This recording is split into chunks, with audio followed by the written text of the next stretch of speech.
everybody, and welcome to what was formerly known as Psychic Zen 333. And as of this morning, we renamed it to Lighten Up Zen Life. So, hi, everybody. Nancy's here with us. You're here with us. Nancy, say hi to everyone. Everyone say hi to Nancy. Hello. Hello, everybody. We have covered... Nancy and I had such a wonderful conversation this morning. We were going over what this podcast was and was going to be, what we'd like. And one of the things that Nancy shared with me was that there are personality types that we use that lead to a feeling of something that says inside of us, I have something here to do. And that trait, it alerts us to what we came in to do. And then there's a type of energy that we can channel. So before getting more into it, Nancy is going to take over and teach us, including me, this new thing. Teaching, I may be teaching, but mostly sharing. Sharing. But anyway, it's an area, when we're young, most people that will be listening to this, the ones that have M's on their hands are the ones that feel that they have a chosen, they're here for some purpose. They have some kind of purpose when it comes to spirituality, and they came with a purpose. But usually as a child, we get a sense that we're not the same. We're not like everyone else. Or we're not like everyone else in our family. Or we have a whole family of like nature. I mean, it comes in different ways. And when you have this feeling, because it is that we did come with an agenda. We did come with a purpose. In fact, we came many, many times with many purposes. The same purpose, but many ways of doing it. And so some people call it the chosen ones. I don't know if I use that word too much, but I see M's on a lot of people's hands, and they are masters, and so forth. Not everybody that's going to be enlightening, going into enlightenment and going through this phase, not everyone's going to have an M on their hand, but we are here for people who are going to do a transition, that made a choice to be, to light up, that's what we were joking about. Why don't we just call it lightened up, Mm-hmm. But anyway, whatever anybody wants to put it, there are different personalities, and some of you may be familiar with the different names for these things, but this is just a way that people have a tendency to move in their purpose. And you can also have more than one. So it may be that you have all of them. And these are just ways and paths that we have chosen, a path that we've chosen and came here with to the way we're going to express our knowledge, our knowing, and our efforts. So here we go. And one of them, the one is a seer. Some people call it psychic. An oracle was called. It's someone who sees things, and they see things in advance. It could be a prophet. It could be someone who they usually guide and advise and do readings like, we're doing today. But many years and many time, from much of the time of anyone being on this earth, the seer was someone who saw things in advance. And I think even in my lifetime, it was considered to be, rare, or you had a gift. It's a gift. With the people that have it, it's more than a gift. It's part of who they are. It's one of their powers. So the seer is someone who will get a sense, will see, they may feel, they may experience it, they may have visions, they may have dreams and that are prolific. But anyway, it's someone who sees and understands and has an experience. And I'm sure most people that are listening, or a lot of them are already doing this. So it shouldn't be a big surprise to anyone. And then another one is a free spirit. The free spirit, I used to call myself a free spirit. The free spirit is known it's sort of a rebel. It's not necessarily rebelling against a lot of positive things, but it's someone who has this need to be free, to not have a lot of restrictions on them, not to believe everything that they were told. They are always looking and trying. They can't. It's hard to conform to things that you don't believe in or to situations you don't want. So it's sort of a rebel. It's someone who's breaking free. Now it's really important because one of the most important, one of the universal laws that is so important, it's almost number one, and that is freedom. So the free spirit is free to change their mind. They're free to dress the way, they want to dress the way they want to. They want to feel the way they want to. They want to have the right to be understood.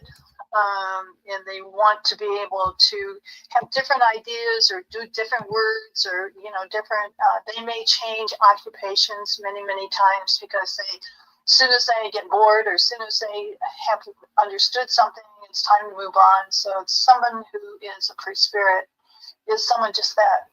They have a need or want a feeling towards freedom. All right, another one is a truth teller. There are people that are absolutely strong. They want to know the truth. They want to tell the truth. They get upset when people don't tell the truth. It goes beyond being honest. It's about searching for the real, searching for the truth, searching for a way to live they don't like lying. They don't like cheating. They don't like anything that is not in alignment with whatever they feel in their experience. So it's a transformation that takes courage for this person to always be looking for the truth, because sometimes the truth hurts and sometimes it is something that people don't always feel comfortable with, other people. So it has some risk attached to it, but they can't help it. They just have a need.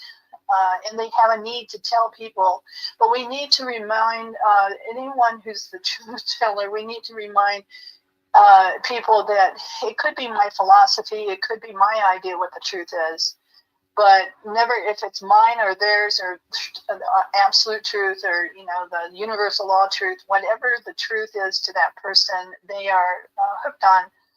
It's very, very important to them. And another one is the person who's inspiring. They inspire. They see the beauty. They try to look at the nature. They have a positive attitude. They're artists. They're musicians. They sing.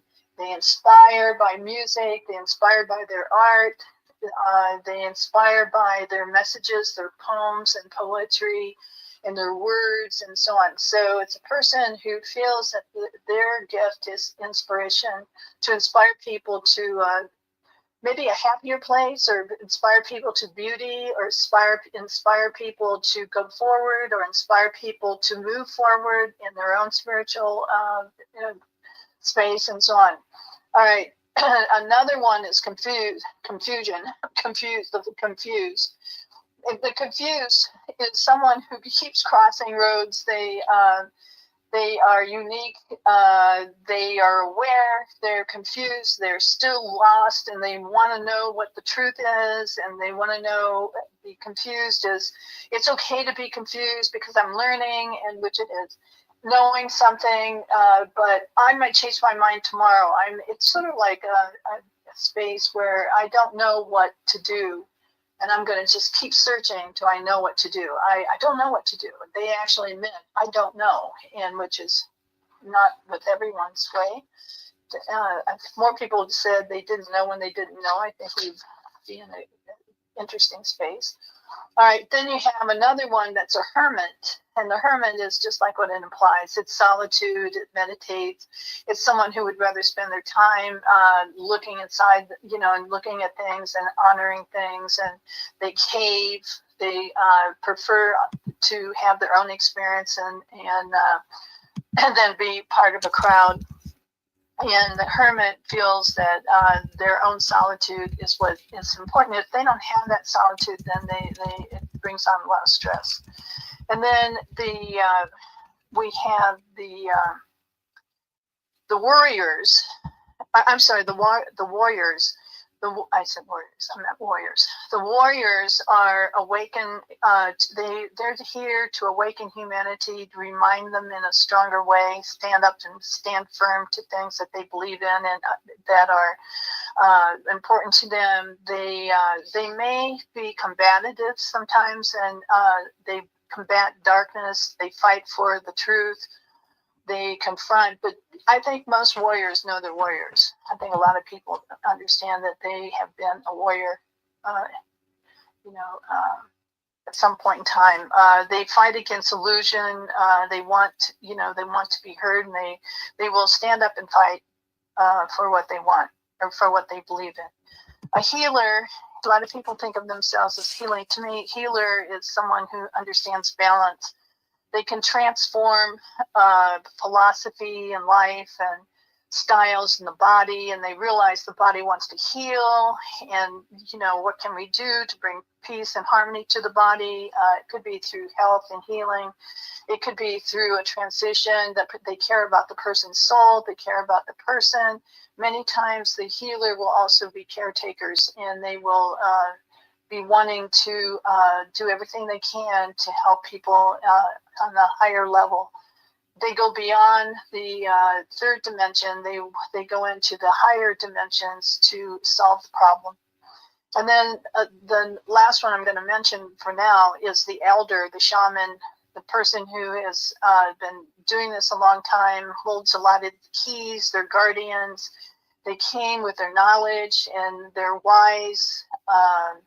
They choose to guide and inspire. They use all these, the ones above, probably they've been all of them at one point in time, but they guide.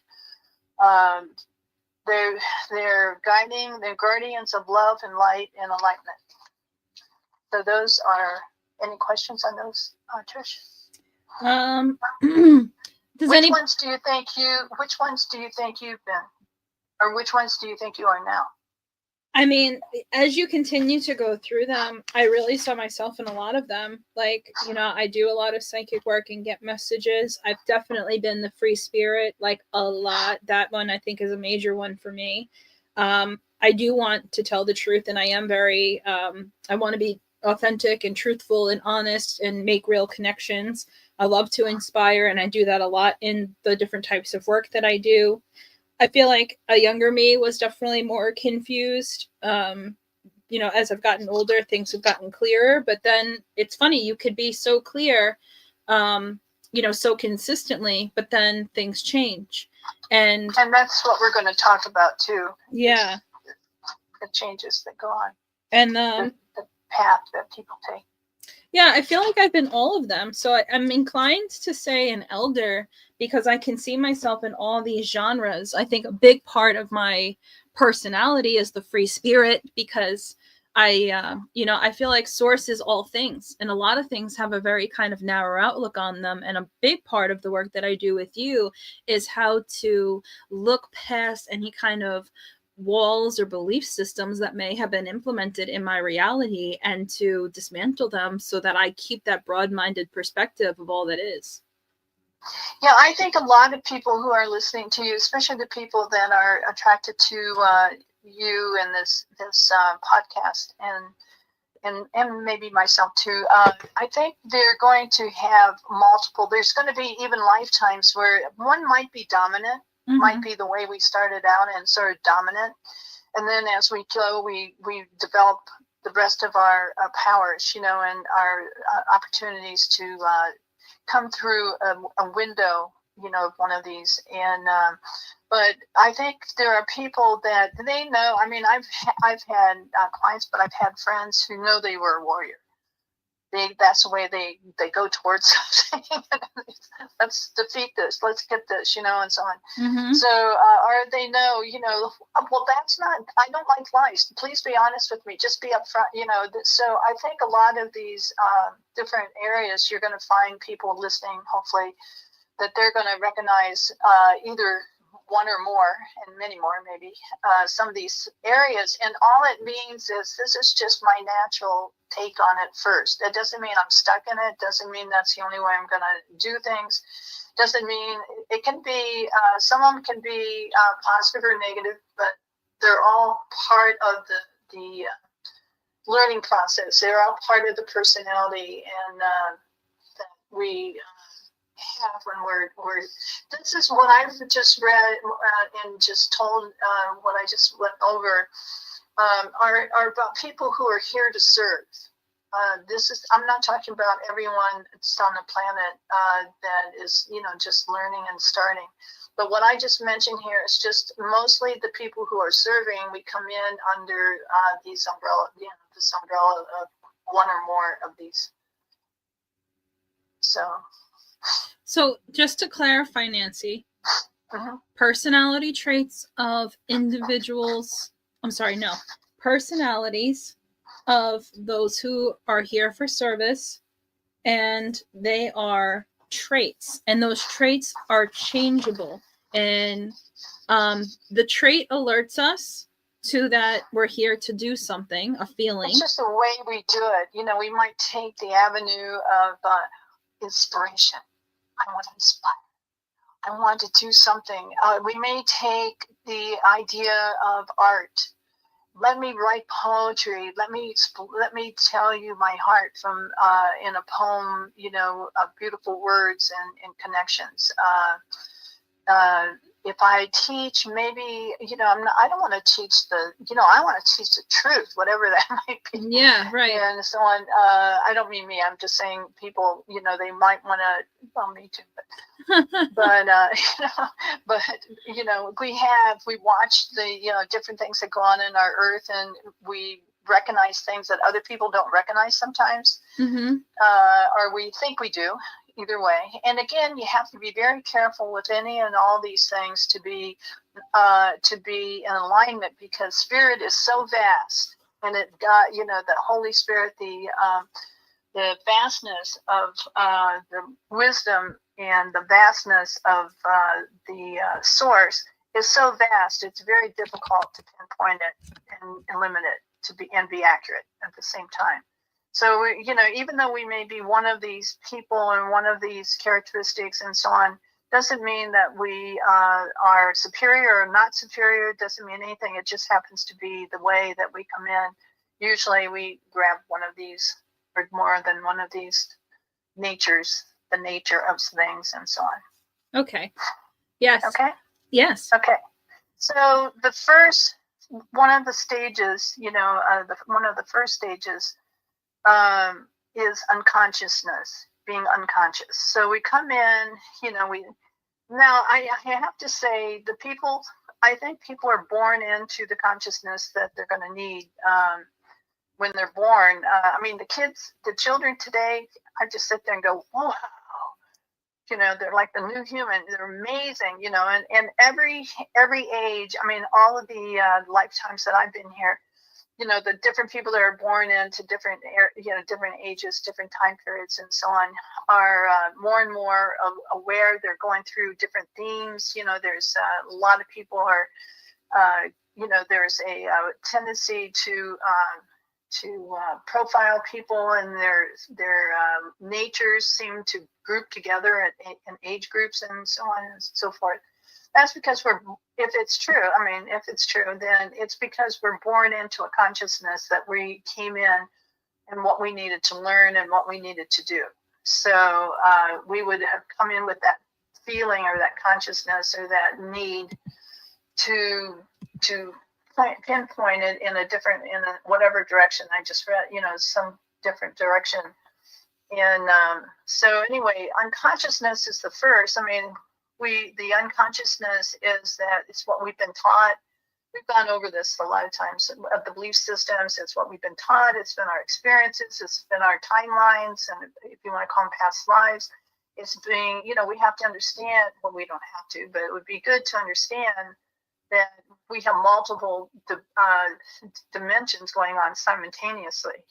There's different versions of everything we do.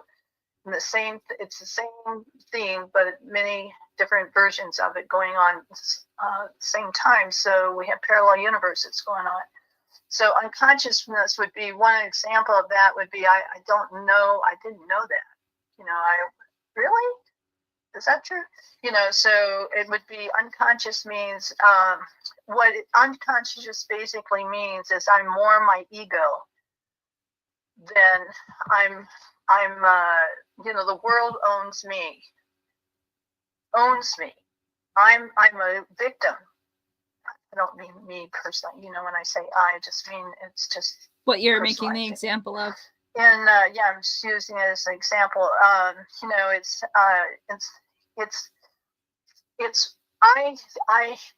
it's got to be this way. It's what I believe. It's dense, and it's a dense energy. It's a lower dense energy. It's absolutely necessary. It's not anything bad. It's just a different way of coming in. It's sort of an ignorance. And ignorance usually is also associated with, for me, it's associated with doing something you don't want to do. You do it anyway. So, but this is a lack of knowledge, lack of experience. This is just taking on, because it's the first, it brings in the very first dimension, which is separation. We're taught separation from the beginning. You're this, you're that, you profiled, you're wrong, you're good, you're bad, you're this or that. So the first one is the unconsciousness, which is having to do with density. It has to do with the ego. It has to do with being a victim. We look outside. It definitely seeing God, an outside God. It's outside of yourself, God. It's an opportunity to go through and learn what the lessons are. So in other words, they say that if you it's been said that if you show me a person with seven, that's a 7-year-old, you'll show me the man or the woman, because most of our lessons are started within the first 7 years of our life. Mm-hmm. So, and it has a lot to do with people around us and our environment, but sometimes we just come in and we're different. We just don't do the same thing. And but separation is the name of the game with ego. And when you have separation, you automatically have fear, you automatically have confusion, you automatically have misunderstanding, or a lot of different anger, a lot of the different things. So these are all setting the person up to what they're going to go through a little bit, or what they're here to learn, or what they're here to teach, or what they're here to help people live through. I have a question for you, Nancy. Yep. One of the questions that we have here are, with tomorrow being the holiday, families usually get together, but what happens when someone doesn't feel like they belong to their family or with their family, and they, what's written here is, sometimes I wonder what's wrong with me. I really try to fit in. So what kind of counsel, advice would you share? I think that we have different families. I mean, a lot of families are not the ones we're born into. So if I have friends, there a lot of people, sometimes a lot of us have had, a cluster of friends or a cluster of people that we felt closer to than our own family. And let me explain. I think that our families, most of the time, there are different kinds of timing on different relationships.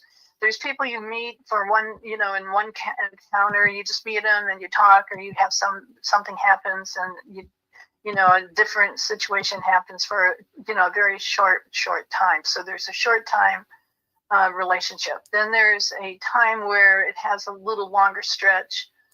It could be a teacher, you have the teacher for the class, for that class, or you have the teacher for that time frame of the year, and teachers are very important to small kids. They're still in the 7-year-old phrase there, so they can have a big, effect on whatever that environment is, can be very much affecting. And we have parents who start with us at birth. I mean, they give birth, and then they contribute to the birth. And they are, this is a long time relationship. Whether you stay with that person or not, whether you talk to your parent or not, if you agree with your parent or you don't, or if you're very, very close, or if you have siblings that you're close with, anyone in the family is where your biggest teachers and your largest, strongest past life probably with them. I think we agree who's going to be our family before we ever get here. Mm-hmm. So if there's something I learn, and if it's abusive or something going on that is just you're much better off just being separate, that's one thing. But it's too. I think what would be nice is if we don't judge each other and we just let each person in the family just be who they are, unless there's a good reason to stay away. I mean, if there's a good reason, just because I'm different, just because I felt different, you're going to feel different anyway, because the most of this world is more unconscious than the people that a lot of people. That's not a bad thing. That's just that's just their step number one. Mm-hmm. And then that's changing. I mean, we're having light come in, we're changing. So, I mean, it's not about judging someone being, the unconsciousness just means I don't know. I don't know, and I don't get it. I don't get what's going on. I don't understand this world. I don't understand why people do what they do. I don't understand why they don't get it. I don't understand why they didn't get the politics one way or the other. Why, one side to the next. Anytime you have separation, you're automatically going to go into fear, doubt, and anger, or you have issues automatically. Yeah. So if you're invited to Thanksgiving and if it's not dangerous or whatever, and if you can go and you can just be interested. Isn't that interesting? It's just like Thanksgiving dinner. It's like Thanksgiving dinner. We have turkey, we have dressing. If you go traditionally, we have this, we have that. Some people have different meals, but in applesauce, sweet potatoes, whatever. Well, that's diversity. All those different foods are diverse. They're not the same food. That's right. And so you have diversity just in the idea, but the whole idea of Thanksgiving, I mean, unless I've got it wrong, is to be thankful and to be together, or to be thankful. And I always thought the diversity in families were interesting. I always thought that was true. Some were artists, some were this, some were that, on that paper. Mm-hmm. A lot of people were all different things going on at that moment, because you can change as time changes, Yeah. But it's you have, if you're going to Thanksgiving and it's not comfortable, I think the whole idea now for the people that we're talking about, and for everybody, if they want it, whoever wants it, the consciousness, whoever wants it can have it, but whoever is conscious needs to be happy. Yeah. And they need to have fun, and they need to enjoy. So if I can't go somewhere and be an asset by being, and see, we get into that, the person who is inspiring, right? Right. And so if I can't be there and be comfortable, and if there's a good reason, then I'm not, and I can't be, and it won't be. So if that's the deal, then I don't go. Right. And a lot of people have taken that approach of, if they can't be accepted or treated nicely in their family, despite whatever differences may be, then they just stop showing up. And there's a lot of people that I've met that way. I know, but you know what? Maybe that's my job, is to show up and not think that way. I'm not saying don't go. I said if it's dangerous or something like that. I'm not saying don't go. I'm saying if you're going to go and be unhappy and be ungrateful, and not be part of it, then maybe that would be a consideration. Right. But who's to say that my job is not to be around people who are going through different things and be unconditionally loving? I agree with you. Actually, one of the things I was going to say is that even in my own experiences, things that I've seen, when I was a teenager, I wasn't confident in myself, so that when I would go to anywhere and I got made fun of for the way that I was over something, I would personalize what they said. But then as I got older and I felt more confident in my own person, or I love myself, I was able to bring that energy to the table. So when someone made fun of me, I would be like, well, I am that I am, and you are that you are. And when you go to the end of this, you don't have to defend yourself, right? And because what happens, I'm sorry, I didn't mean to interrupt you. Go ahead. Do you have any more? I was just going to say, or follow it up with, that there's a type of ease that comes with when you come to your, whether they're family, friends, colleagues, job people, whatever the case, when you show up with I'm good with me type energy, then there's a response. It doesn't happen all the time, but I noticed in my own experiences that people's behavior towards me changed because my belief system about myself changed. Exactly. I didn't see myself in the light of I'm weird, I'm wrong, I'm this. It's no, I'm Teresa. And this is what Teresa's behavior is, or what Teresa's enjoyments are. And, what about you? You're John, and this is what your experience with life is. And what can I learn from you? And what can you learn from me? And just have that conversation. So just letting the teasing roll off and understanding that those who tease you, they're teasing you from their own perspective, because what you do is a reflection of you. What others do is a reflection of them. So what kind of place are they in to be bringing that kind of behavior over to you? And then it's going to happen. Yeah. And not everyone has arrived to feeling self-love and, and so on. If you're a free spirit, then you are not going to want to be told what to do, or or you're going to be insulted that people don't accept you, like you're saying. And then there's brother and sisters, sibling rivalry. There's a whole bunch of things that go on in families that are going to teach us how to, like you said, with confidence, and how to behave, and how to communication is again extremely important in relationships. Mm-hmm. And if people, again, if they, I think there's a reason why we chose the parents we chose, and there's a reason why we are in the families that we're in. And sometimes that reasoning doesn't make too much sense because it turns sour, or it turned differently, or maybe it's just so close that everybody just feels so good and so great to get together. I mean, but it's not going to be that way just because we have a Thanksgiving dinner. Right. Well, it just gives us another opportunity. The Christmas and the holidays and so forth can give us another opportunity. Well, you said something to me the other day. I don't remember what the context of the conversation was, but you turned around and said to me, well, you're learning how to be the creator. And this light bulb went on in my mind where I was like, oh, that does make sense. That, like, maybe these circumstances that we find ourselves in are really not something that's a challenge. It's maybe an opportunity for us to realize that we can change the energy, like something that we, here's an example, high self, Christ consciousness.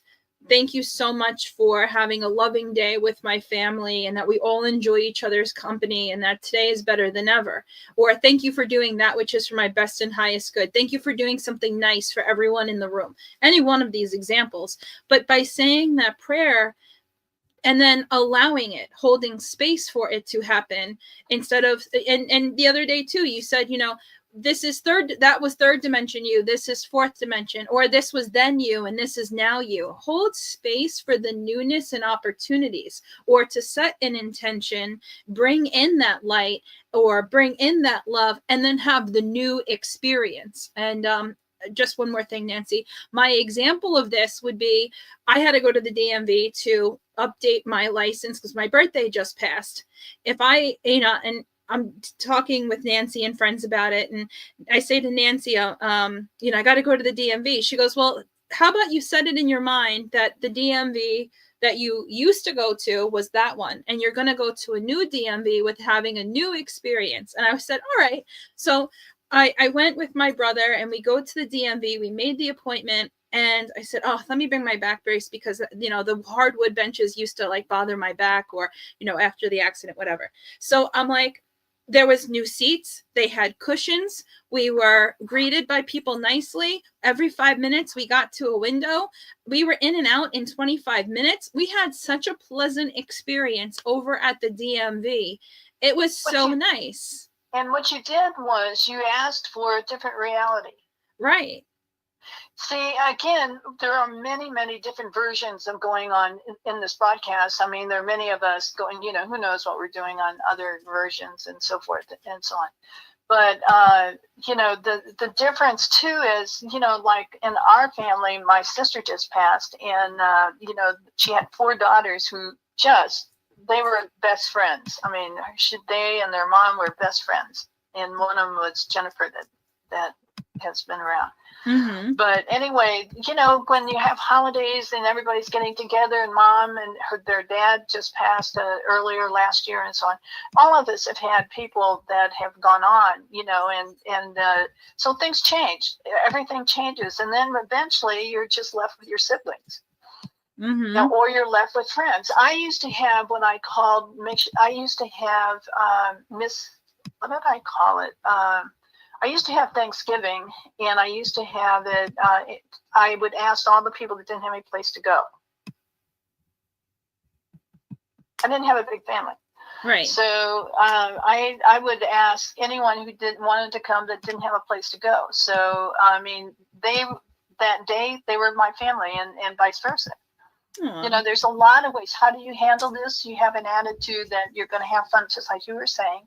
Mm-hmm. And you have, if you're a free spirit, you're not going to want to be told what to do by parents and other siblings that have you. If you're a truth teller and they're not telling the truth, we have to understand that these are just guidelines, that the way we handle things. But there's only one energy that's going to work, and this energy now is love, peace, and harmony and well-being. So, okay, the first group is unconscious. It's dense. It's ego. The world owns me. I'm a victim. Now, masters are masters. They master. They're not victims. So anytime that I pretend that I'm a victim, I'm not in alignment with who I am and what I am. Mm-hmm. So the next one, to learn this, okay, what I just said, to learn it, to become it, to understand it more, or to get up, to climb out of unconsciousness, then you become an observer. What we were talking about is the observer. A lot of it is you observe things rather than overreact. Yes. You sit there, you figure out what makes sense to you and what doesn't. You figure out eventually, the more you observe, and and I think we don't climb out of the observer. Hopefully, I think we always go back and forth to it, because if you don't judge, then you're observing. What you're doing is you're just trying to figure it out. What do I feel about this? How do I feel about that? What am I seeing? Am I seeing the truth? That truth there? Am I seeing the truth, or am I seeing a false matrix?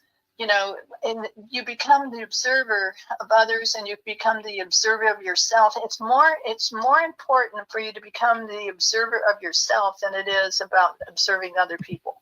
Because the observer of self, you'll catch the ego, you'll catch the false, you'll catch the things, the triggers, the wounds, and you'll catch yourself beforehand. If you're lucky enough, you'll catch yourself beforehand, and you'll start getting an idea. It moves you up the ladder here by being an observer, because you'll eventually make decisions on it. You'll eventually come up with an idea, and you'll bring it all together. You'll feel comfortable. You'll feel peaceful. And then the next one hits, dark night of the soul.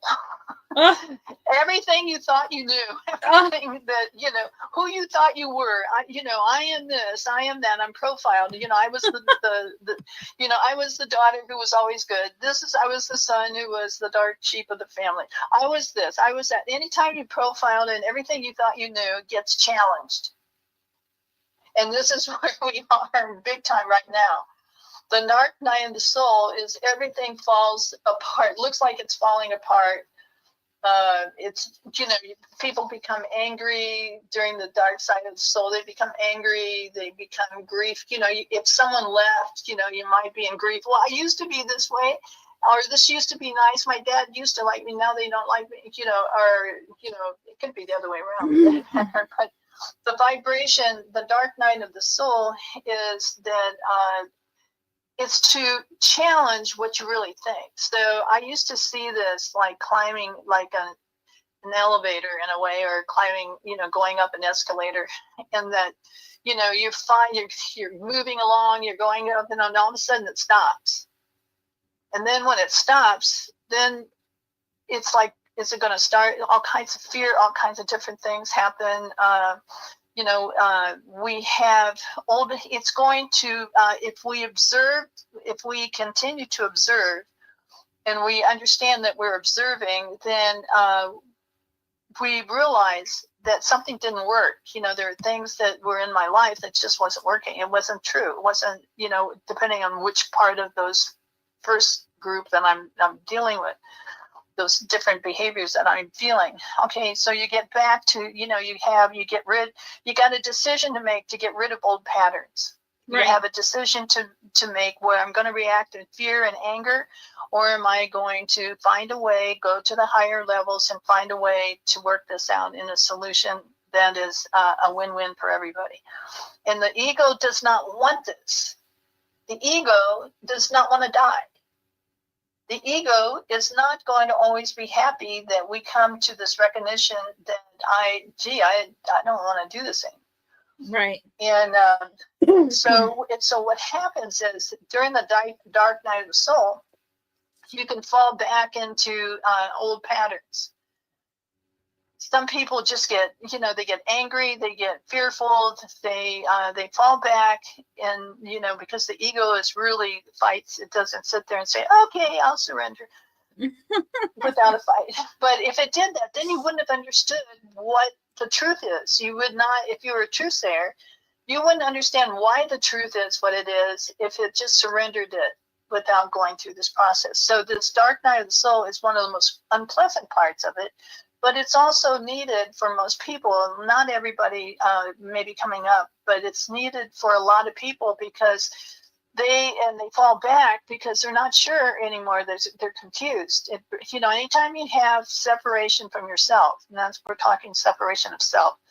Anytime you have that, you're going to go into fear automatically. You're going to go into misunderstanding. You're going to go into, confusion and the doubt and that whole thing. I mean, one automatic separation automatically leaves and goes to those. This is why we're all one and we don't know it. Nancy. So, yes. Sorry to interrupt you. You mentioned the other day, I was talking to you about an individual that I had known and said they had different persons in their family pass away. And 5 years ago, this, and, that there was a time frame in conjunction to their passing. And I said, I didn't want to personally be like that, where I did grieving year after year for my mom or whoever.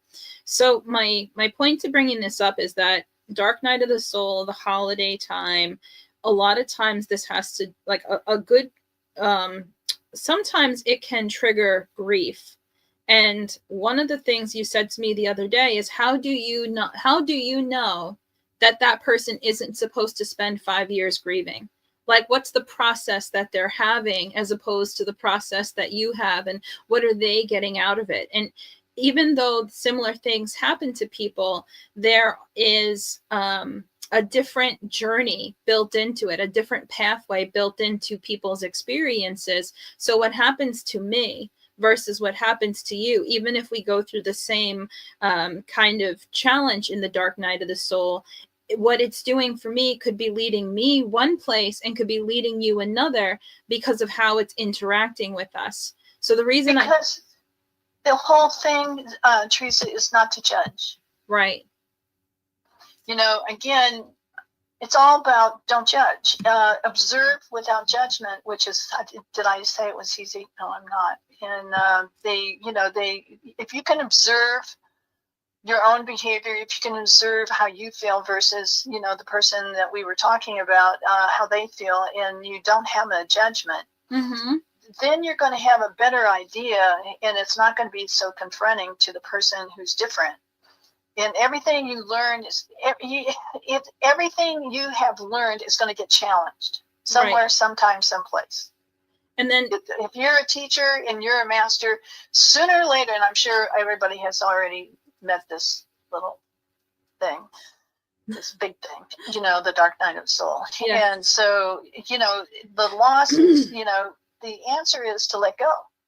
If it's not something, if you're going to be okay, and you've mentioned this here today, if you know you're going to be okay, It's either you trust this higher space, you now are learning to trust the higher level, and you trust it no matter what. You trust the universe, you trust source, you trust yourself that you will do your best to move forward into a higher level.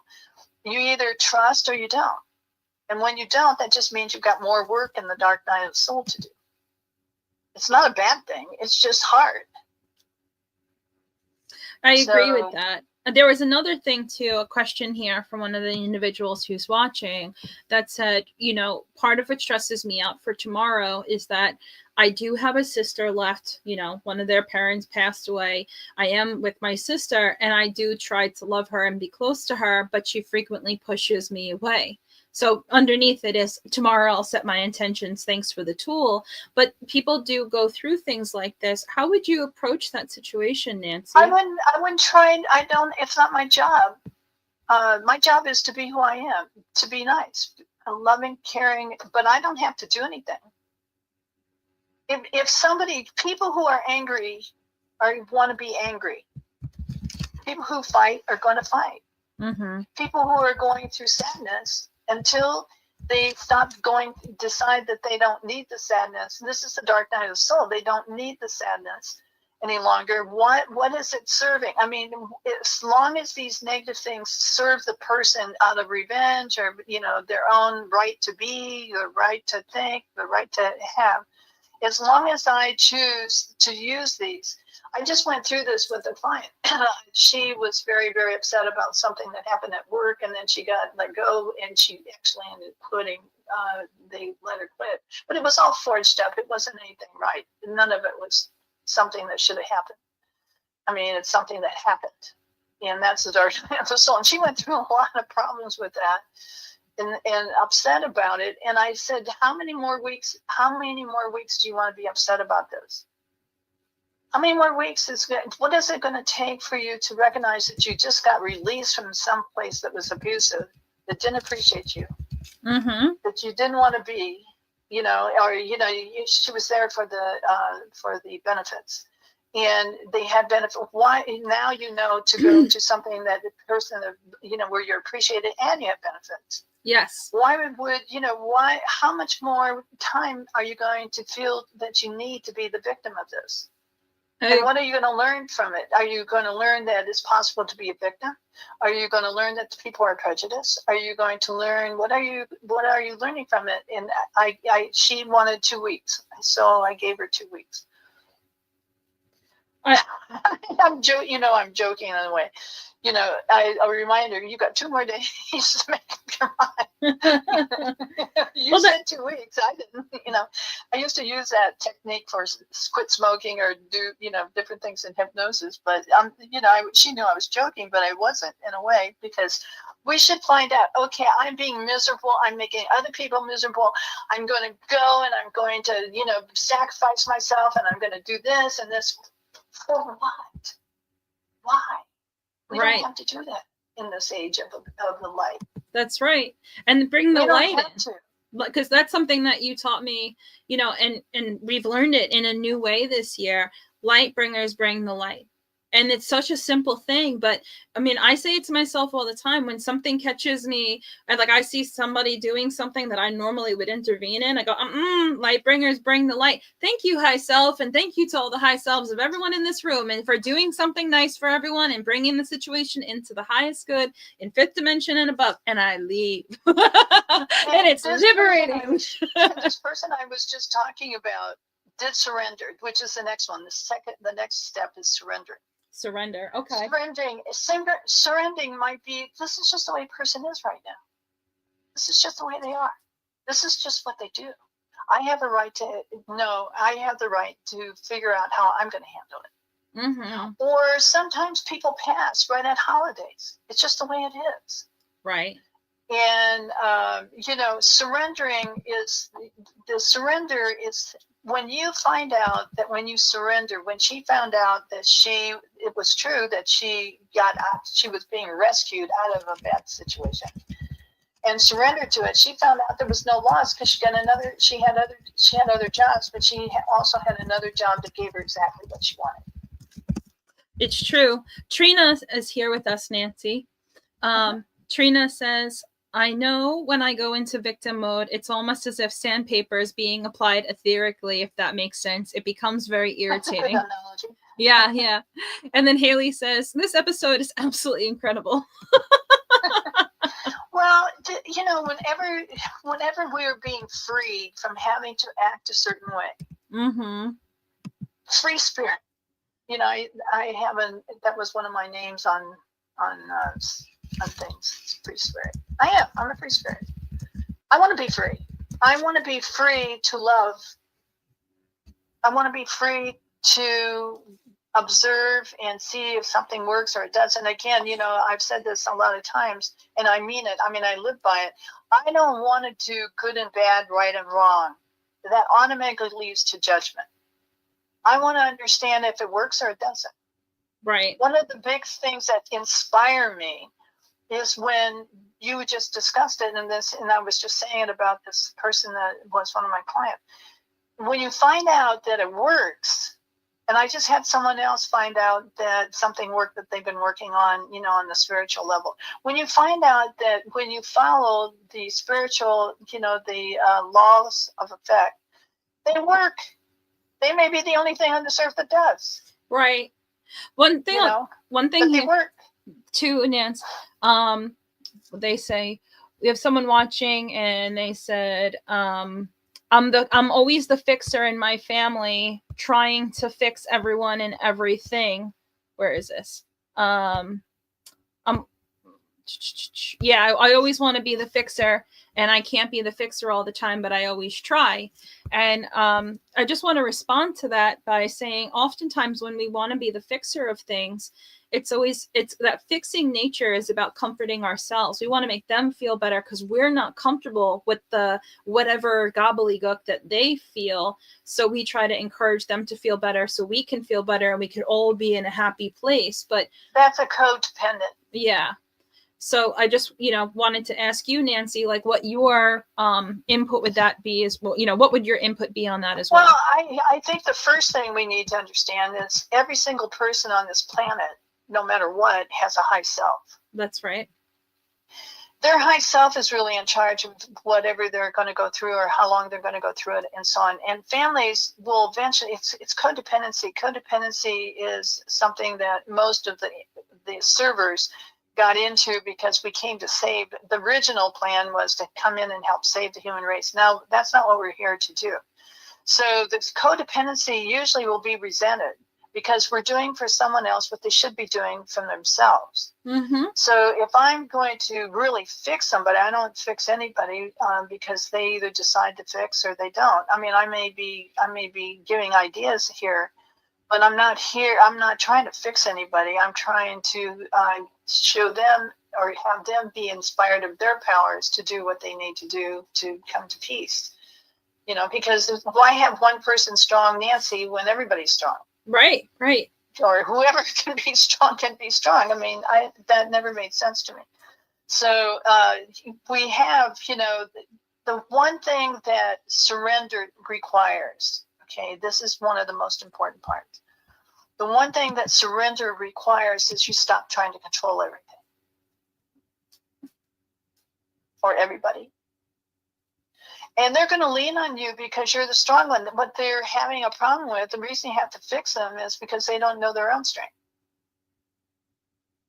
And you may be a person that could be an inspiration to them, like empower them by saying, I know you know this, you can fix this, or what can I do to help you become more comfortable? Right. What can I say to you that makes it more comfortable? But being the fixer and the caretaker, which is to me the same thing, really, the caretaker is going to be tired.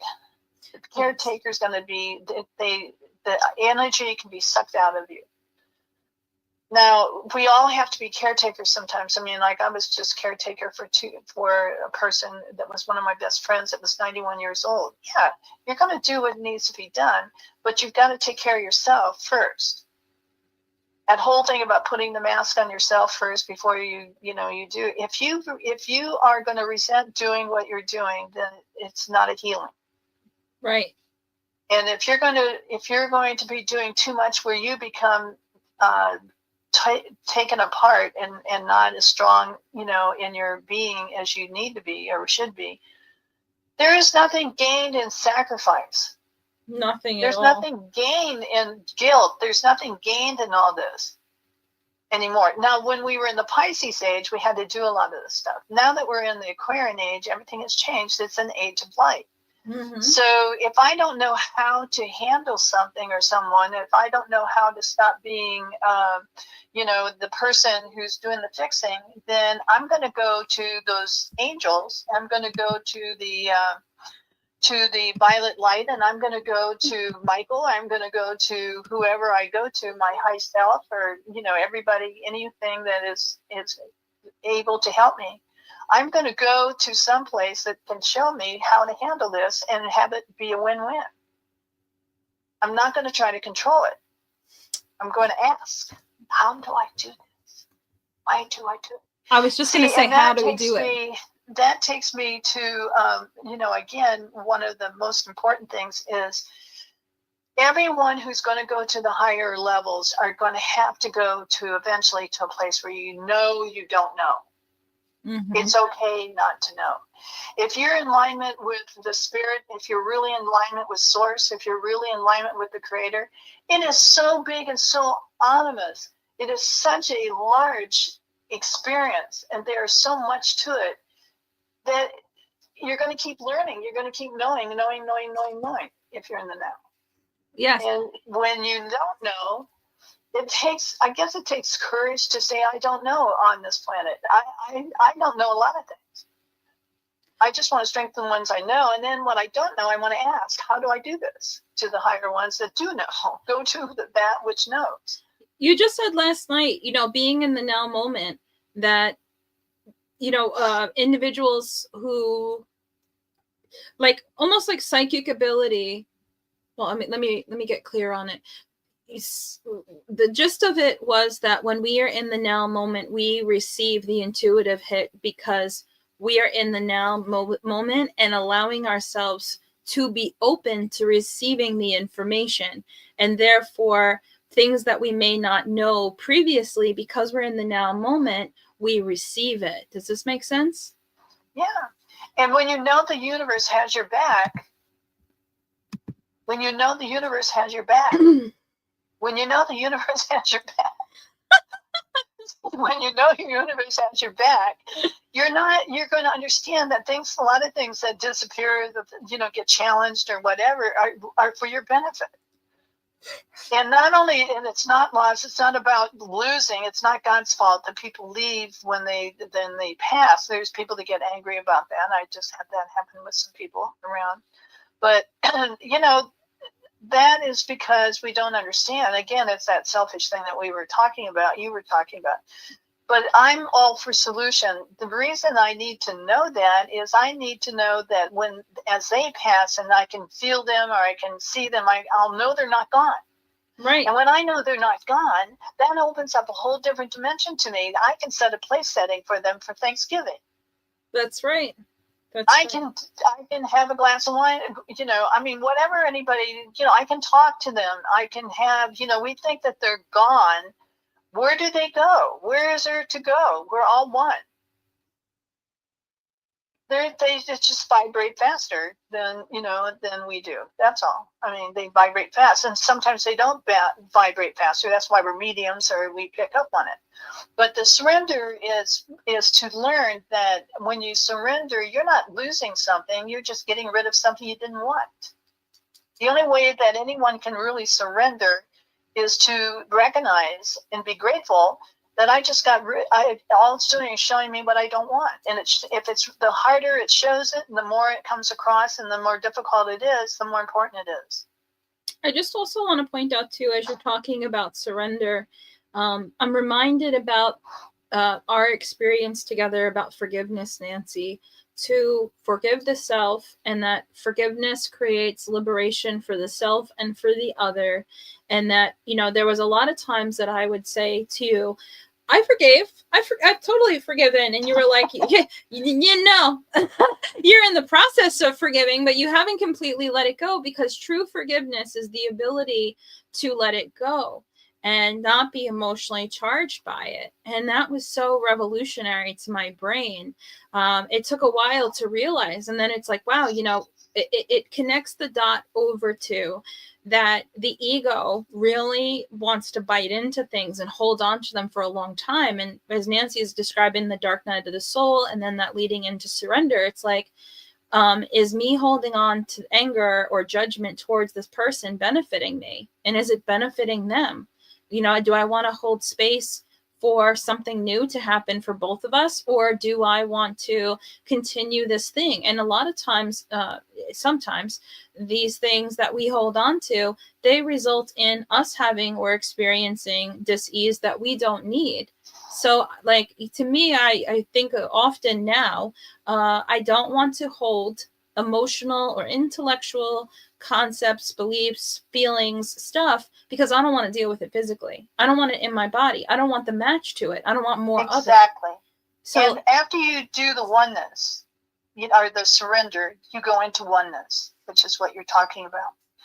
And you are love. Okay, I love. I want to love everyone, and it doesn't matter. I mean, I'm not going to like everything everyone does necessarily, but we are all one. If we knew we were all one, if you knew you loved everybody, you loved literally everybody, even those who hurt you, even those that didn't. The truth is, when everything is said and done, when you're in a higher level, you love everybody no matter what. If that weren't the case, how would we ever get past the source with all the stuff we do and all the things? It loves us unconditionally.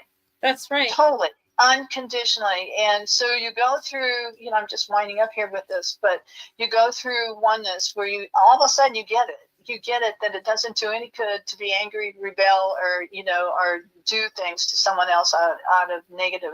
It's not going to work in this age. This is the age of light, and there are going to be many, many, many people who do. You don't, but they do. Right. And then you got to figure out how to handle it and in what ways to handle it. Which there's actually a lot on YouTube and a lot of places that teach us how to do that. And then the last one is the unknown. You've got to get used to being, if you're in the higher level, to ask, to know something more than what you knew, and understand when you don't know something, don't pretend like you know it when you don't know it. When you don't know it, it's not a disgrace. What you don't know, it makes you smart enough to understand that it's got many pieces to it, and it's waiting there for you to find out how to handle it. Yeah. And it removes you from the ego. It removes you from the fear. It removes you from trying to control everything. I don't want to control everything. Why would I even want to do that? Oh my God, that would be a non-stop thing. We used to talk about that a lot, because sometimes the knee-jerk reaction of certain life experiences is to kind of become controlling. And I used to say things like this to Nancy: well, I have to, and I have to, and I have to. Who has to? Who told you have to? Like, get comfortable not knowing. I think I heard that for the past 5 years. And it took up until this year to get to a place where I was like, I don't know. It's so relieving. I don't know. I don't need to know. When you realize the unknown is going to happen when you go into vastness, when you go into that which is, the higher you go, then you go to a source that does know, but it's called rebirth.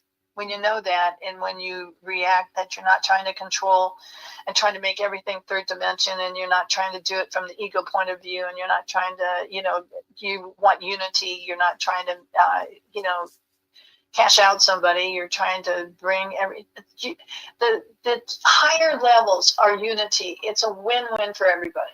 Right. Whatever the solution is, everybody's going to benefit from it. And if it's separation, and if it doesn't, if it's someone going to get hurt and this person is going to be selective, then you haven't found the right solution yet. Right. I like what you say too, where it's like we're all going through a learning experience. And something that somebody else has already learned, I may know or not know. Something else, so like something else that I, that I don't know. So you know something I don't know, and I may know something you don't know. So instead of having that judgmental energy towards what somebody knows or does not know, just I put like that, seeing it as more like a chain or a cord, a thread, where it's like we all know something someone else doesn't know, or we all don't know something somebody else has already learned. So keeping that open-minded attitude helps you to be softer to yourself and helps you to be softer to others. You can be gentle when you know your strength. Yes. Until then, it's very difficult to be gentle. But everything is vibration. And when you are awakening in that vibration is everything. When it's lower level, fear, ego, suffering, disease, lack of harmony, all that. When you're in that, you're unconscious because you're not using, nor do you remember that you are with inside you. Your spirit's right inside of you. It's breath. I mean, how literal can it be inside of us? It's straight in the breath. And it's right there. And all we have to do to access it is to know and honor it by saying, I know you're here. I know that's who you are. I know that's what you are. How incredible is it that you were gracious and merciful enough to put yourself right here where I have to breathe and do it anyway. I have to breathe anyway. And it's right there for me. All I have to do is recognize it. Right. And that's one of the things that when we were talking about being and becoming, so the conversation that we had was that, we, not all, some kind of dictated to become something. Well, if you want, to be, there's almost like a practice or a ritual in trying to become, become, like, if we recognize that the vibration of God is in us. You don't want to become. Right. So it's like, you don't want to become. Like sometimes we think when we come from the mind. I don't care what we think. You don't want to do that. When you become, you're going to go right into ego. Right. Well, that's my point. That's what I'm saying is that if we're in the mind, that we're going to think we need to become something. I need to be great. I need to be a better something. No, you just need to recognize what you already have within. You have this love within. You have these great qualities within. You have things inside you that you don't even know exist inside you. And, part of the meditation could simply be to hold space to observe the interior light that lives within you already, or the interior life that lives within you already. Something similar to what Nancy was just talking about is like, if we come from a place of describing the world, we're always going to then be reliving that description because that's our concept of it. Oh yeah, I've done that before, and my experience with it was A, B, C, D. Well, then we never have an experience with JFK because we keep describing A, B, C. So holding a new space allows us to have a full experience with JFK. In order to do that, Teresa, is you've got to be honest. First of all, you got to be honest with yourself. Are you ready to turn over the control and let go? Are you ready? Mm-hmm. Because this is an ongoing thing. The dark night of the soul doesn't go away. The higher you go, and it doesn't go away until you are really in that higher level. If you're in the first four, 4 levels, dimensions, right? You're going to go over and over and over it again. Yes. It's going to keep. It's just like a filter. It's just going to keep filtering and filtering and filtering until you can come to peace. When you can be one with everything, you're peaceful, you're harmony. You're not afraid. You don't suspect that the universe has your back. You know it has your back. You know that you're safe. You know that you're here to do something. You know that you might have your own unique personality, which is exactly what you should have, and be authentic. And you don't have, like you said, you don't have to become anything, but it's really important to understand. I'm going to go through these different phases. Mm-hmm. Now, what made me a good student? I think I'm a pretty good student. What made me a good student, there was only one reason why I shouldn't say only one, but one main reason, there were two actually. One main reason I became a good student is I didn't want to suffer. The other main reason was I realized that light works and dark doesn't. Mm-hmm. Mm-hmm. Just two simplicities. It either works or it doesn't. Either what I'm doing is going to work and it looks like it's not working. See, that's what the dark night of the soul is about. It challenges you to understand that even though it looks like it's not working, it tests it tests you. And why would it do that? Because you got to be solid. You got to understand if you're going to do this and you're going to go to higher levels, then ego doesn't want you to do it. The negativity doesn't want you to do it. People don't want you to do it because they want to suffer.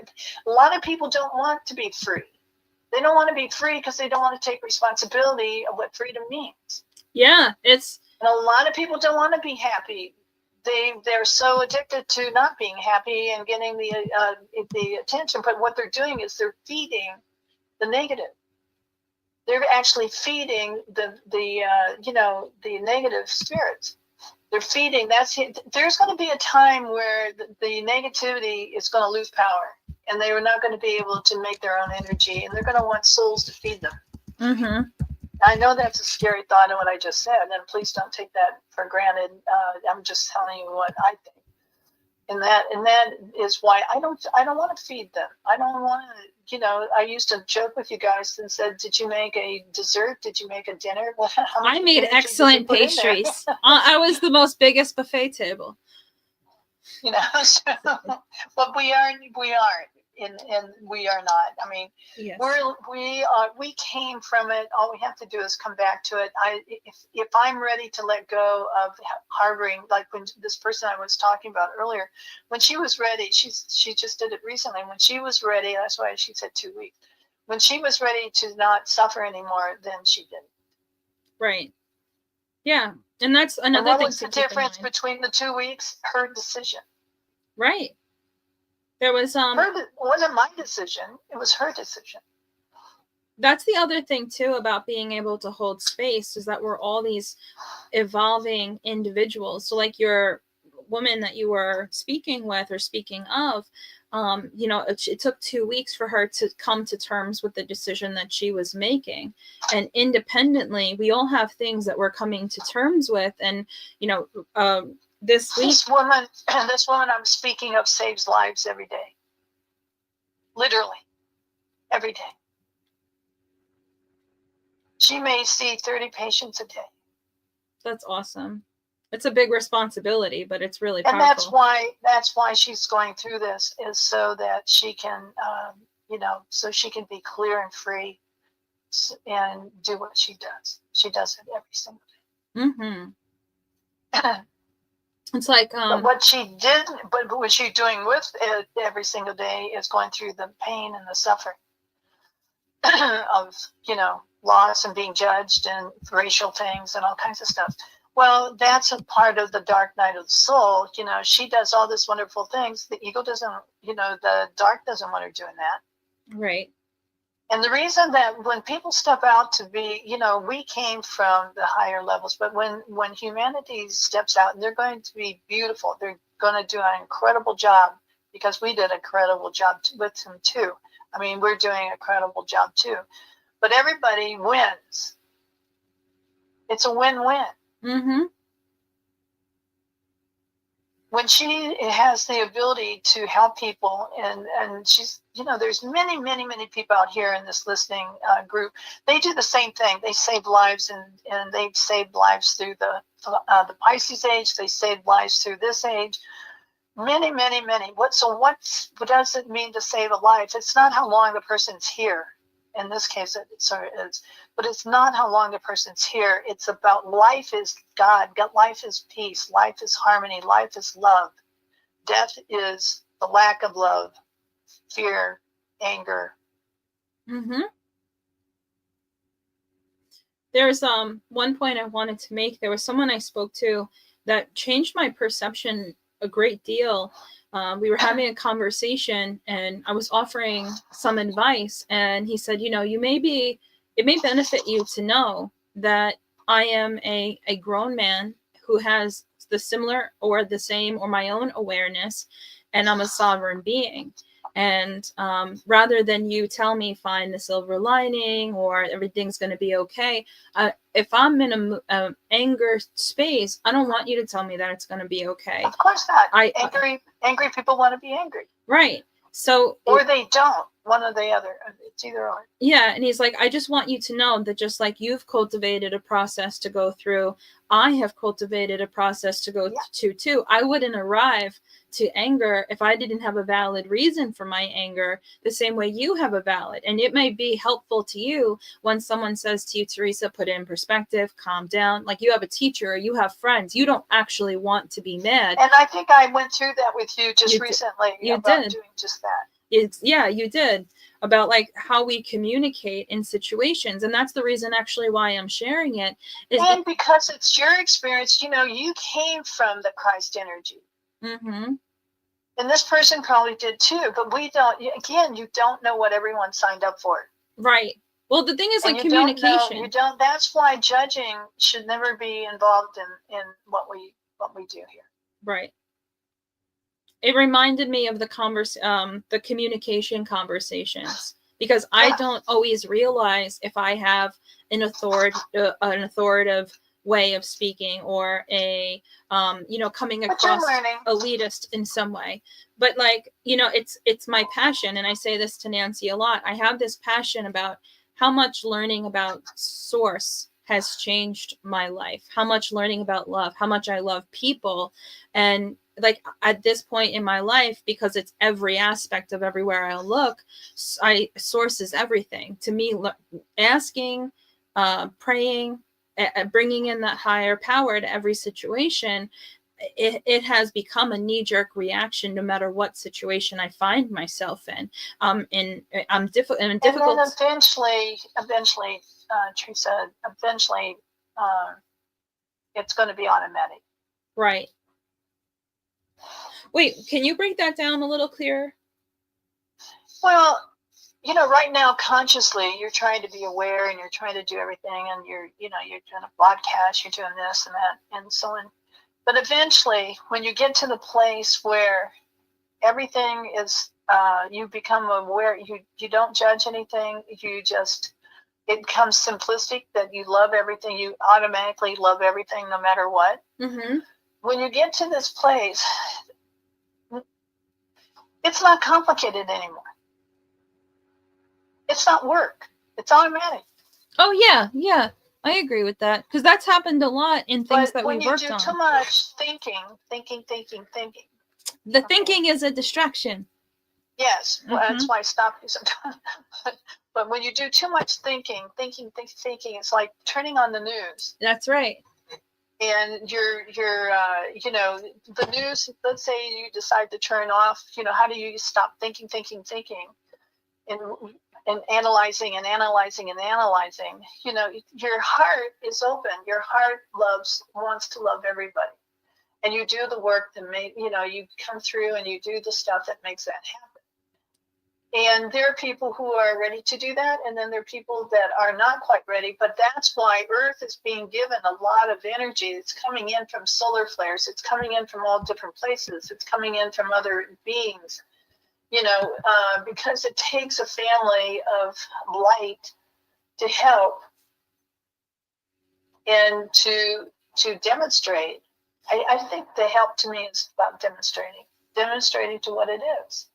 Because there are people here who've never had it. There are people that have never had a chance to be loved or adored and appreciated. That's right. Or never have had the teachers, or never had this or that. They signed up for it. Granted, I mean, they chose to learn, whatever way they're learning. But you can hug a tree and learn. Mm-hmm. It's true. If you wanted to, but there's ants on the tree. Maybe you don't want to hug a tree. Oh, so there's two different questions here, Nancy. One is, because we're talking about loving, being open, forgiving. So when someone's going through a divorce and one person is exhibiting loving, positive, trying to hold space, open behavior, the way that we're discussing, and the person that they're separating from is having not so loving behavior, how do you not get triggered by that is the question. It's an expectation you have. Okay. It's your idea of being loving or not loving. Okay. It depends. I mean, if someone's being abusive, that's not very loving, but that's probably why you're getting divorced. Yeah. But it would be it probably has to do with an attachment or expectation of the way things should be. Okay. And the second, And how to handle it is, communication. And there are people who are mediators. They help people try to come to a common grounds or something if they can't do it themselves. But how do you keep your heart open when you're going through divorce? That's a choice. right. Well, And if you have kids and if you have children, you weigh out what is worth, being the warrior on and what isn't. right. Well, that's actually the next question is another individual saying, like, I'm going through a divorce and I want to go through the experience lovingly, based on what we're talking about. How can I go through this experience lovingly for myself, for my kids? And caveat or piece of the pie is that their partner is angry and not a very loving person, and they want to not judge that or get invested into that. So they want to come see the whole thing from a place of love and I think bring it up. What happens, Teresa, what happens in relationships, people outgrow each other. Mm-hmm. It's not a good, bad, right or wrong, or they just get on two different pages or two different radio stations. Okay. And it's not a matter of being, we have the reason that they came together, if they had children together, the reason they came together is the children had karma, if you want to call it. They have life experiences with both parents. So they brought the parents together to have these children. So that they can have the experience with both parents. And when we cut one of the parents out, now if there's again abuse or drugs or danger or something, no. But the idea, but eventually, you'd never want to contribute to the child's not being able to love a parent. If you can all be, the parent's going to do that for themselves, but you don't want to be the one who's doing it. Right. I don't. I mean, I went through a divorce, and I never wanted to make that decision for my sons. That was between them and their father. Right. Well, that's it had like nothing to do with for him and I. We and I have turned out to be friends with almost everyone I've ever had. As a partner. Partner. I mean, the millions of them. Yeah. No, but with my ex-husband that I'm talking about, I mean, we stayed friends, and he, it wasn't a matter of him being nice or not nice. It didn't matter to me. Mm-hmm. What mattered to me is what I put the kids first, that they had the right to choose for themselves. So what happened in my case, one of my sons went and stayed with that person afterwards, and then they understood the divorce.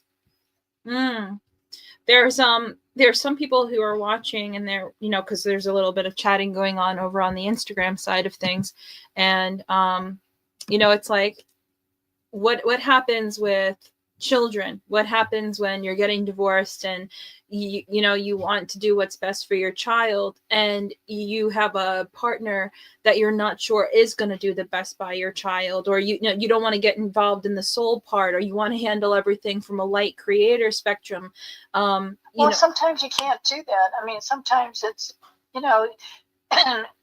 that's sometimes you just have to go with the flow of what's happening, and if it's not good and if it's not healthy, but you don't have to contribute to it any more negative than what it requires. And then one more question. And it may not be negative at all. Maybe that's just what it takes.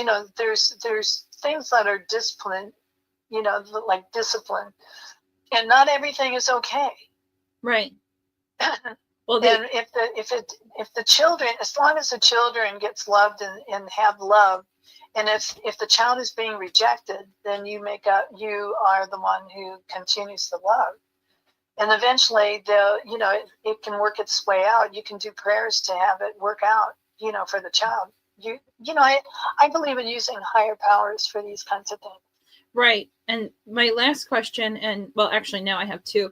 The last question that's here is, that concept of, because I've had this conversation with three separate people this week.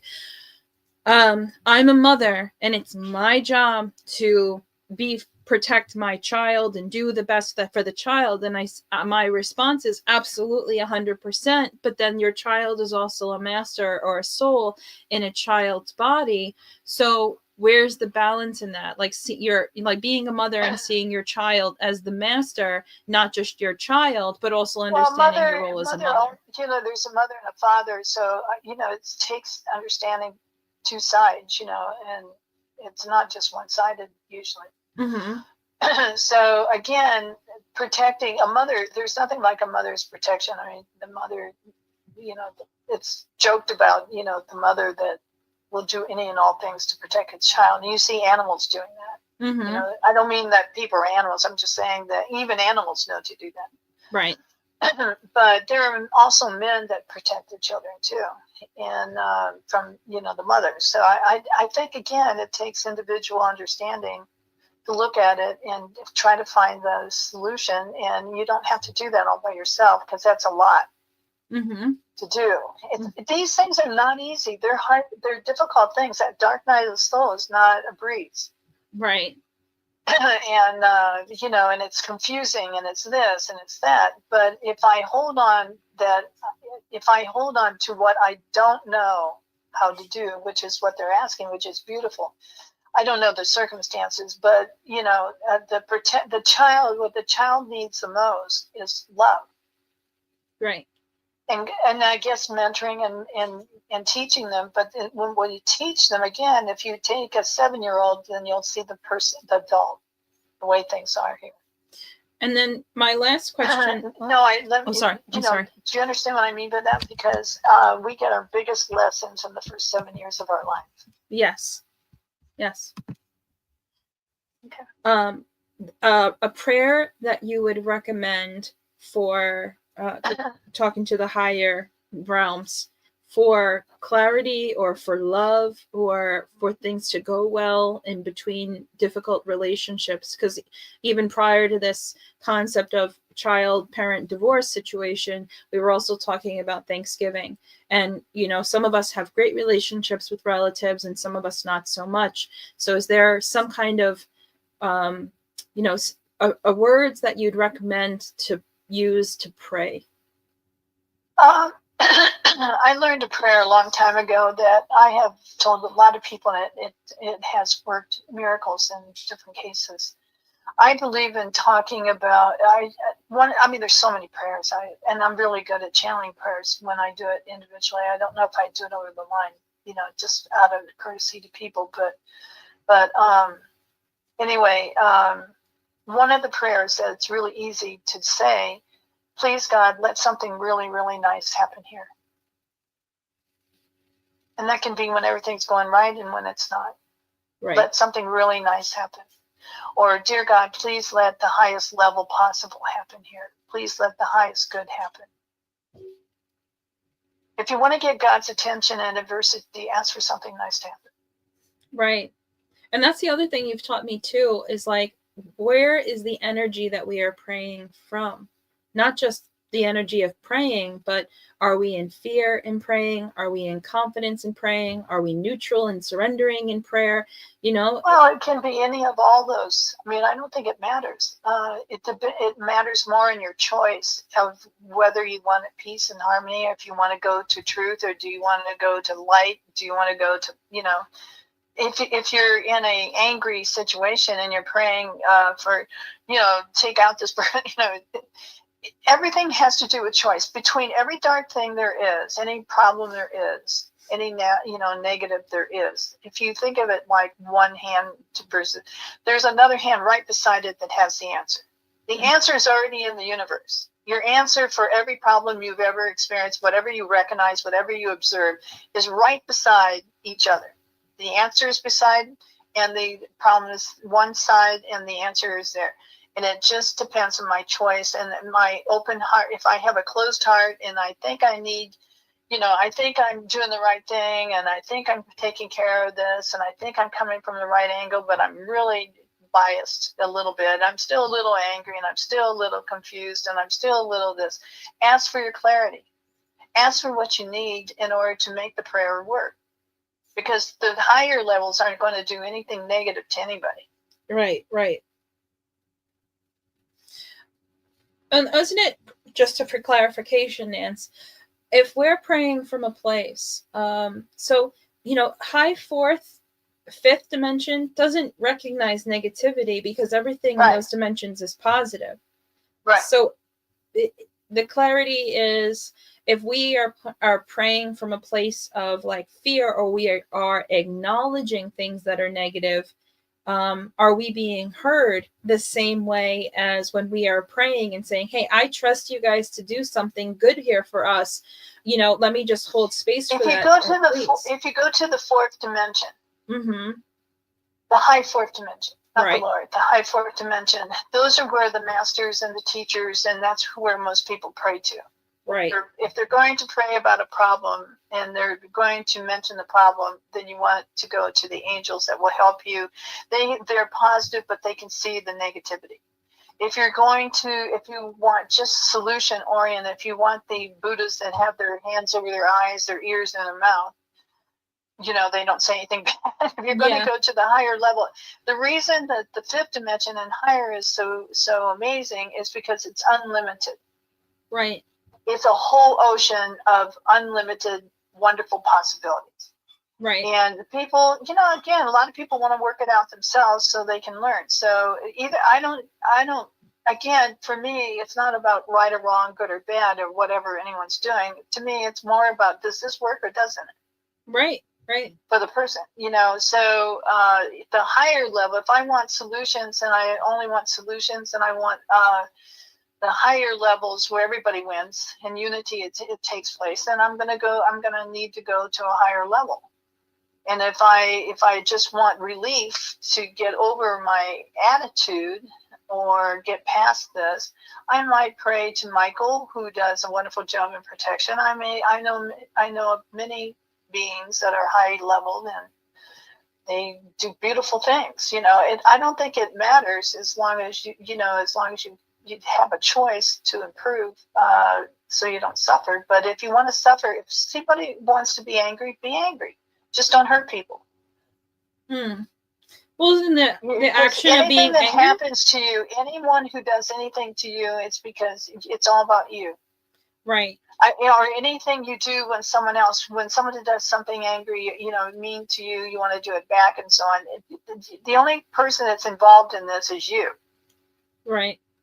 And the other person thinks, again, you're doing it out to the outside, but that's not going to solve your problem, because you're just going to have the problem over and over again until you realize, you observe it and you realize this doesn't work. War doesn't work. People do it all the time. Say that war doesn't work. A war, don't war doesn't work. And then the other thing you say a lot is pray when things are good. Well, what I'm saying about war is it's not a win-win for everybody. No. So it's not enlightenment. It's separation.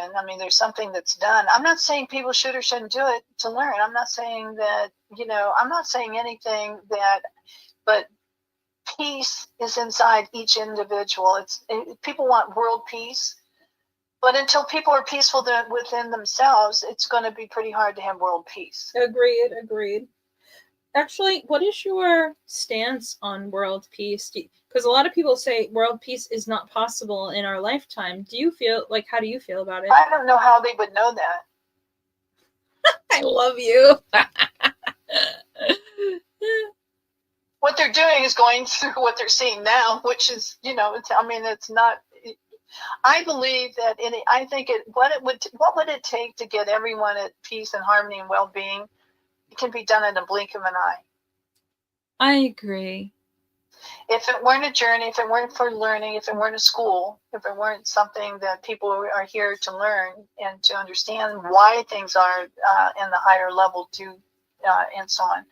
If it weren't for the universal laws and why they are what they are, and learning what they're not and what happens when they're not, if it weren't for that journey, then how long would it take? Blink of an eye. That happened when I lived in It only takes one. It's true. That happened when I lived in Vegas. I got on a bus one night and it was just me and the bus driver. And he looks at me, he goes, "I'm having an existential crisis. Can I ask you a question?" I'm like, "Yeah, okay, sure." And he goes, do you believe that God can do anything?" And I said, "Absolutely." And he said, "But do you believe that God could pick up a car on this side of the street and put it over on the other side of the street?" And I was like, "I believe that God can really do anything. And, we don't know." And part of the excitement or the blessing of being a creative, manifesting individual is to stand back and, one, give it to God to help us bring into, from is if you want to. If you want to, from spiritual or energetic into the physical, but then also to If stand that's back. where your lessons are, again, Teresa, that if your lesson is on the negative side, then go to the negative side and learn the lesson. If the lessons are on the positive side, then go to the positive side.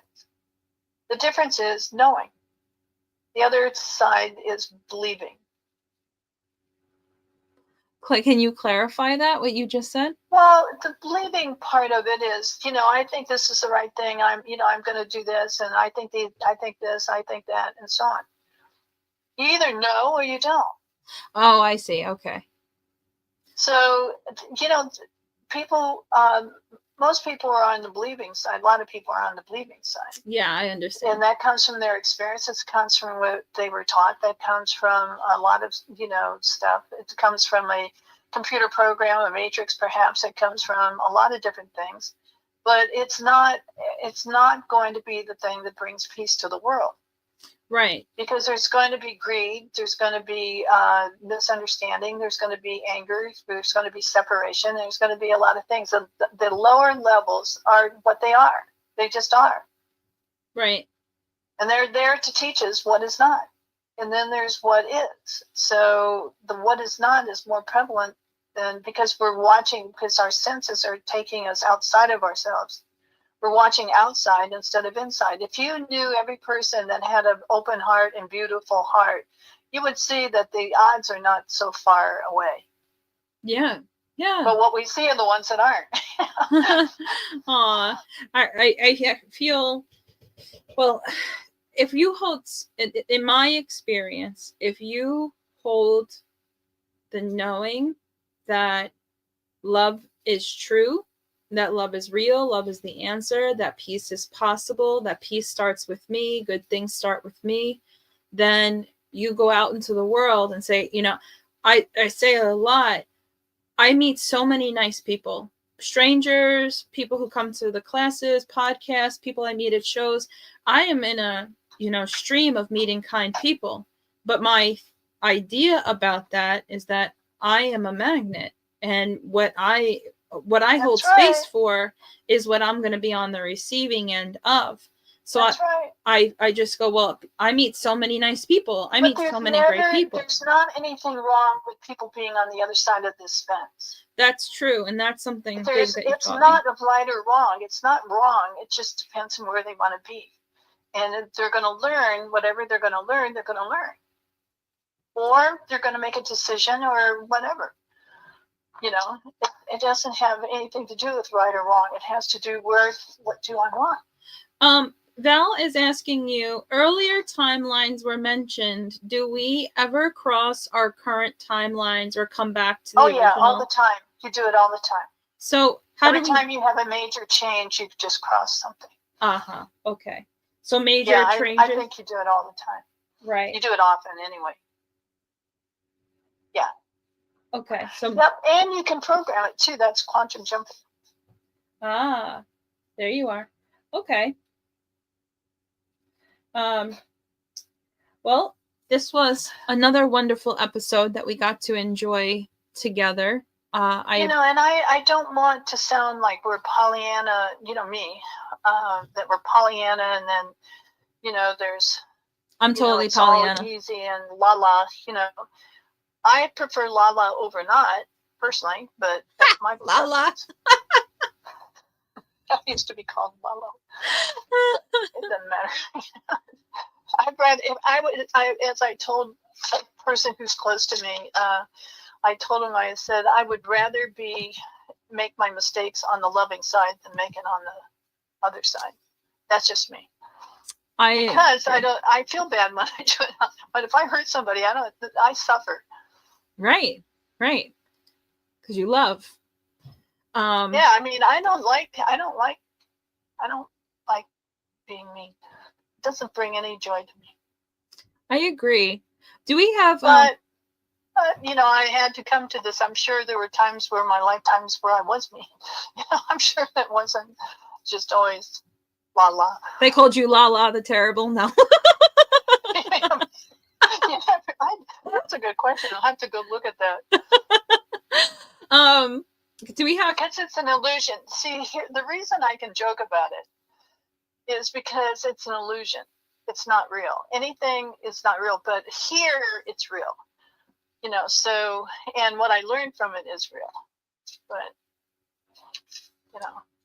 that doesn't mean doing it is right. It just means that the breath has the divine in it. Every single person has it. Right. Not everybody uses it. It's true. It's there, though. And knowing that it's there is where the difference can come from. Right. So do we have time for me to share a 1.5 minute story? I don't know, do we? I'd like to, if you have to.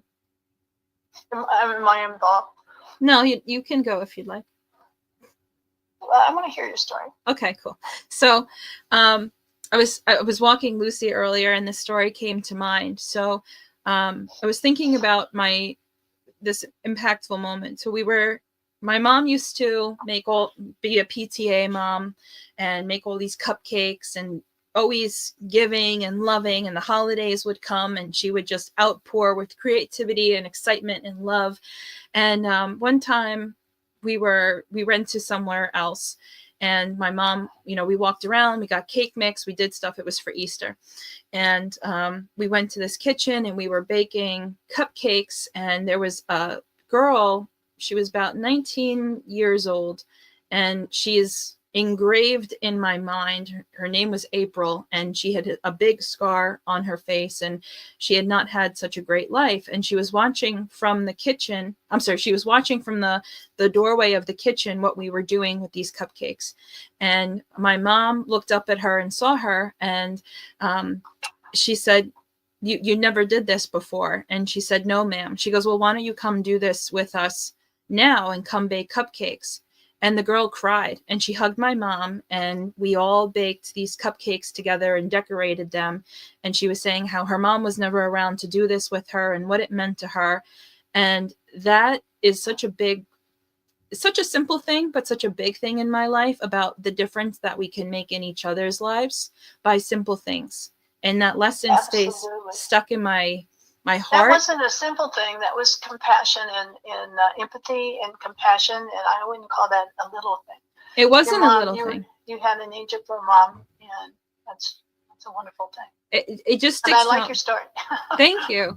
It sticks out in my mind because I was always really grateful for my mom, but my mom, to me, her example was showing me that we could be different colors, we can be different religions, we can be, and she always raised that kindness up and said kindness is the most important thing. And she was right. That in that story, sharing that story, it's like you selected a mother that would reinforce what you wanted to learn and do here. Some people select parents because they need to learn. And some of it's not as fun or nice. Yeah. That's neat. Yeah. It just sticks out in my mind a lot as a really valuable experience in my life because it taught me how impactful kindness is to people and when we share it. And I feel like so much of my own life, people, even everyone on this podcast, the way that we all impact each other positively is an extension of that moment. It feels like my whole life is an extension of that core memory that if we just give a little love, we can make big changes. So yeah. I'd like I don't know. See, for me, I keep interrupting. Sorry, that's okay. For me, the little and the big is the same. Mm-hmm. I don't see a difference. When somebody has their heart open and they do something nice, it's not a matter of big or little. It's a matter that they did it. It's true. My mom did a lot of things that, like, whether as a kid or an adult, they tend to make me cry because she was just, I mean, she is, because I know she's crossed over, but she is a very beautiful, loving person. And it's really heartwarming that she was able to touch so many lives in a positive way. What a wonderful thing. Totally agree with that. So I say that because it's Thanksgiving, and I'm really grateful for all of you being here with us, and grateful. Yes, and I hope everyone has whatever they want that day to be. Thank you, Nancy, for being a part of this podcast and all the things that you share with us, all your wisdom and love and compassion and humor. It wouldn't be possible without you, or it wouldn't be possible in the same way. And I just want to say thank you to everyone and everything for everything. Me too. Thanks, everybody, because you came, you volunteered, you came here against all odds, and you won. Mm-hmm. So we're accomplishing what we came to do, and that is something I am so grateful for. Agreed. Well, I think that's the end. Nancy, is that the end? It's the end. It's the end. Until next Wednesday. So we'll see you Wednesday back at 9 p.m. We love you guys and have a great holiday, okay? May you all have so much love you don't know what to do with it, so you have to share it. That's right. Okay. Bye.